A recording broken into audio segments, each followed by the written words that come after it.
Yun, kain tayo mga idol. Meron tayong ulam na isda dito, sinabawang isda. Tapos ito yung sabaw niya mga idol. Gustong gusto ng mga langaw to. Tapos sinamahan ko siya ng shell. Alam nyo naman pagka mga ganito pagkain na yung langaw eh. Nakapaligid ko na naman. Ay, ang ingay itong manok na to. Galing nga, buwan pala yung manok mga idol ha. Yun mga idol. Masarap yung isda natin mga idol oh. Ayan. Baka naman isda yan. Kain tayo. Lagyan ko lang siya ng kamatis tapos sibuyas. Tapos asin, bitchin. Okay na. Nilagyan ko siya ng shell na tawag din eh. Yung pinupulutan ko. Sarap mga idol. Patis na merong chili oil. Ang sarap niya.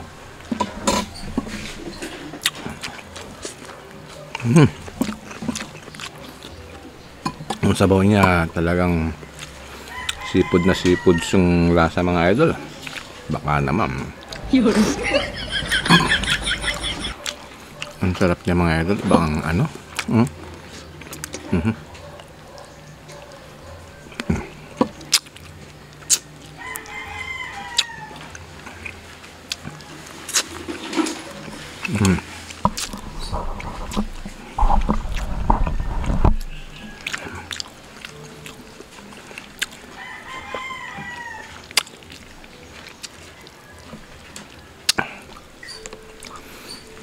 Masarap tong isda na to mga idol. Naprito na siyang dati. Kinuha ko lang sa rep.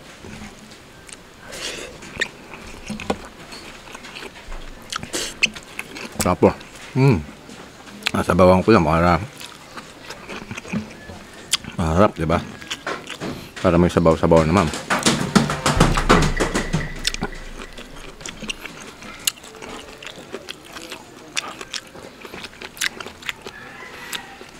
Tapos yung shell na pamislat.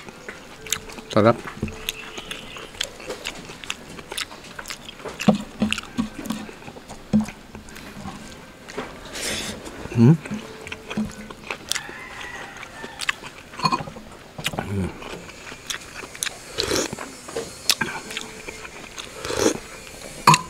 Masarap yung sabaw niya.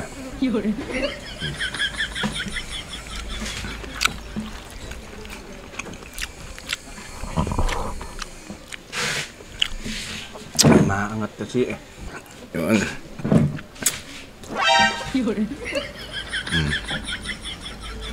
Kain po mga idol. Sarap.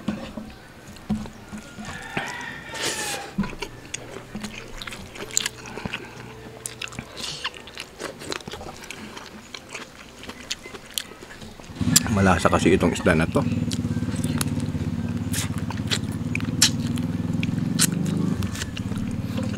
Gustong gusto ng mga langaw to eh.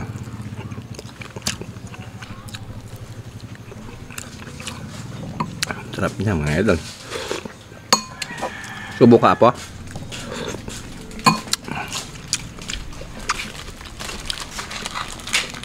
Kain ka?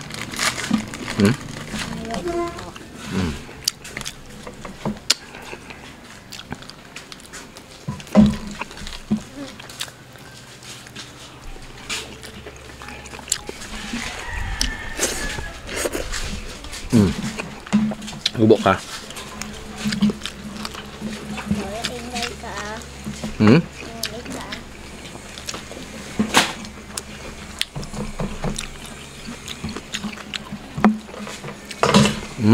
Malikot na po dyan ah.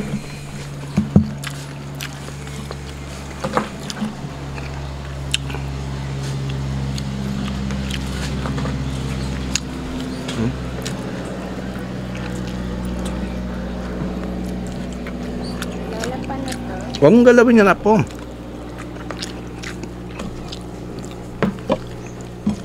Ito naman siya sa gilid. Huwag mong galawin po, masisira yan. Huwag mong galawin yan. Huwag mong galawin nga yan. Sabi ko, lumayo ka dyan, may mantika yan.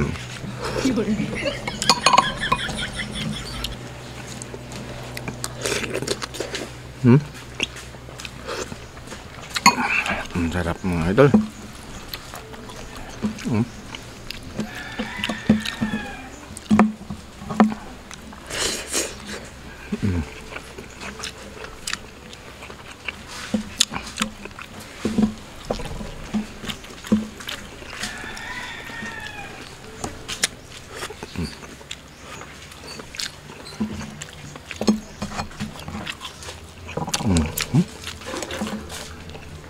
Ibang lasa talaga, lasa tong isda na to mga idol. Sarap. Matigas lang ang tinik nito, kaya titignan nyo yung tinik.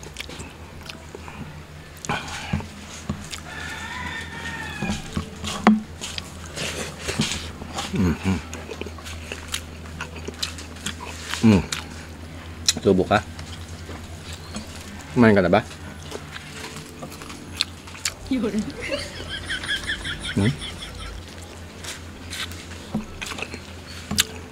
Huwag na.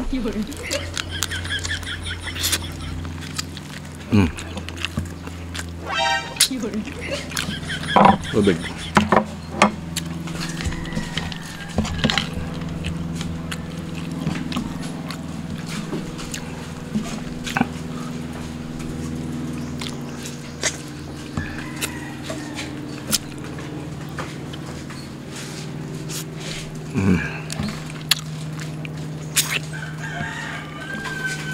Sarap talaga ito maya-maya mga idol.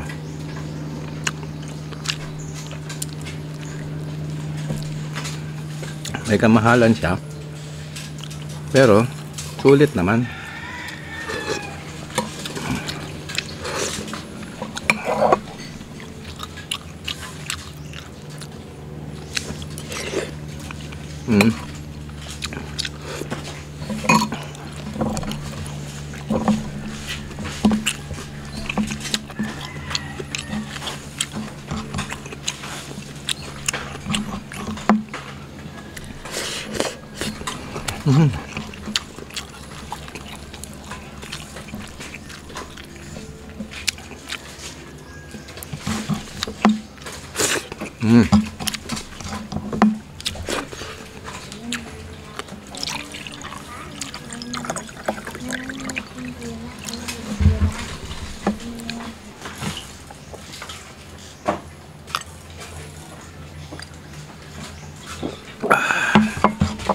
Thank you Lord. Paano putulin ko na?